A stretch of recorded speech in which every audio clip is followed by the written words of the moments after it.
This is the High School Crossfire. Welcome back.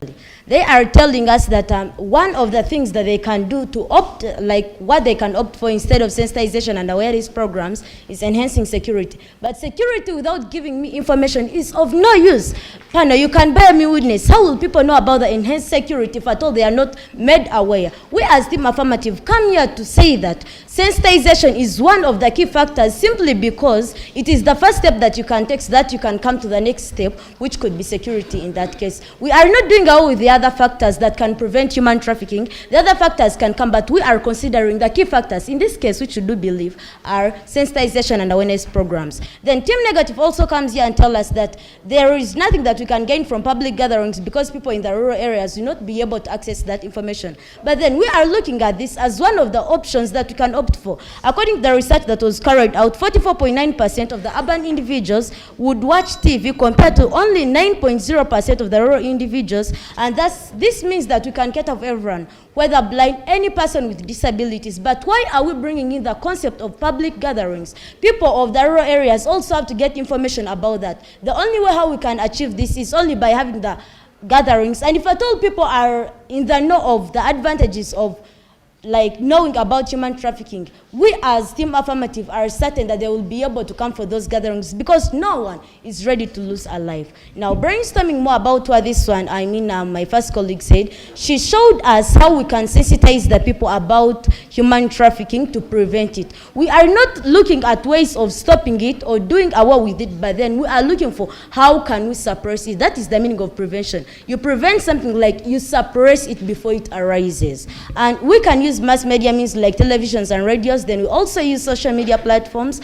Then we also have integrating literature about human trafficking in our curriculum. With the current curriculum of most African countries, people prioritize the way they spend their leisure time. So integrating literature probably could be in the form of performing arts, where people will see those visual aspects and be able to know which ways or which tricks do the traffickers use to come to you, and how can you go against that rejected? Then why are we fronting this, or why are we saying that sensitization and awareness programs are the key factors in preventing human trafficking? This is because they enable citizens to know who are the traffickers and what they use to traffic the culprits, like deceit and trickery. And if at all they are in the know of that, one problem that we are fighting is ignorance. According to the UN report that was recently released, ignorance ranked second as one of the causes of human trafficking.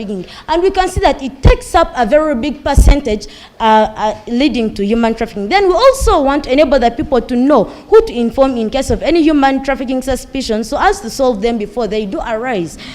This is through the aid of the anti-trafficking hotline advocates. Many of the African countries have resorted to that simply because they want to prevent. If at all you are suspecting that maybe from this, the information that I got, I could be able to suppress human trafficking, or maybe that I suspect there is a case of human trafficking that wants to arise from this, then I can be able to know that this is how I can fight it. Then people could maybe think that someone probably we could opt for human trafficking because of poverty, but that is not the case. The Bahima probably in Uganda, I am in the know that many of you are certain that the Bahima are one of the wealthiest tribes in Uganda. But then we have this case where 10 border men came to bride kidnap a 14-year-old girl. And that was a case not because of probably poverty or what, but simply because they were ignorant. But due to the report that Mr. Apollo Baguma, the RDC of Chotara district, gave about forced early marriages, he said that our communities have to be aware of the law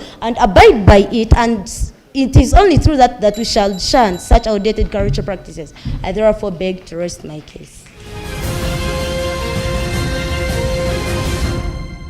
Panel, in today's debate, we are not against sensitization and awareness, but we are against making it a prior factor to preventing human trafficking. Why? We are saying that these people are carrying out sensitization. We must first understand how is sensitization done in the first place. Let us look at how sensitization is done. The sensitization, from their case, they are characterizing it through media, through curriculum, but let us look at the media. They come with statistics that 44.9% of the people in the urban areas have televisions, have radios, but the question is, how does the 44.9% use these media? Are these people using it in sensitizing or getting sensitized? We are seeing that these people are using it for their things like entertainment, things like stories and sharing businesses. It's not all about trafficking down, then asking why is it not 100%? It means that the other remaining 54% is not having access to this media. So it means that the other 55.1% that is left without radios is not being sensitized in their case. Then let us look at how it is going to be sensitized. We are telling you that sensitization and awareness has weaknesses such as inadequate training. They come with things like enhancing it in the curriculum. Now let us look at the teacher who is teaching it. How is the teacher well versed with the human trafficking complications? Is the teacher well advanced with human trafficking? Does he or she understand how the structure of human trafficking? So let us look at when the teacher is not well advanced with it. So the teacher is going to provide information that is not necessary. It's going to provide information that is misleading the children. So in the end, you find that the aim was fighting human trafficking, but the children have been misled, and being misled, they are going not good to do the better thing. So let us look at the effect of victim blaming. Now they are seeing as they are carrying out things like community analysis, community awareness. Now let us look at their awareness, the awareness in the community. So let us understand how is community awareness made. We are looking at sensitization. We are going to give examples of people. We shall be blaming, giving examples that certain person was kidnapped, certain person was raped, because we are looking at forms of labor. We have people who have been raped, people are using labor. So look at the person who was raped and is being given as an example in the community. So it means that you are using that person as a victim. You are blaming him, hence promoting stigmatization. So look at what does it mean that this person next time is not going to report the case. This person is going to fear to report the case because he's going to be used as an example. So how does we come as team negators come with a solution to this? We say that let us make legal frameworks the legal factor in preventing human trafficking. Why? We are looking at these people under the legal framework. We have acts like Victim Protection Act 2001, whereby we protect the victims, where you can submit the information without being known, without being traced. You just submit in your argument.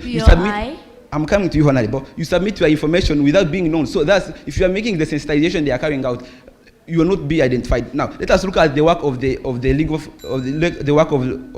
courts in implementing and preventing. We see that in 2021, 526 people were alleged of human trafficking, and investigations were made, and we found out that 315 people were found guilty and were imprisoned. So it means that we are trying to reduce. Then look at the analysis in 2002. We said 214 people were investigated and found guilty of human trafficking. So it means that there is a progress. Every year there is a progress. So if we make this the law enforcement a key factor, it means that we are trying to reduce these people. We are trying to reduce human trafficking. Let us compare their work, their key factors and our key factors. Look at the legal framework. We are seeing in our word, the victims are protected. In their word, the victims are not protected. So now let us move on to the information given the people. Panel, we must first understand in our case. In our word, we are not saying sensitization and awareness is not a factor, but we are saying it is a factor, yes, but it's not a key factor. Thus, legal framework is the key factor. Thank you.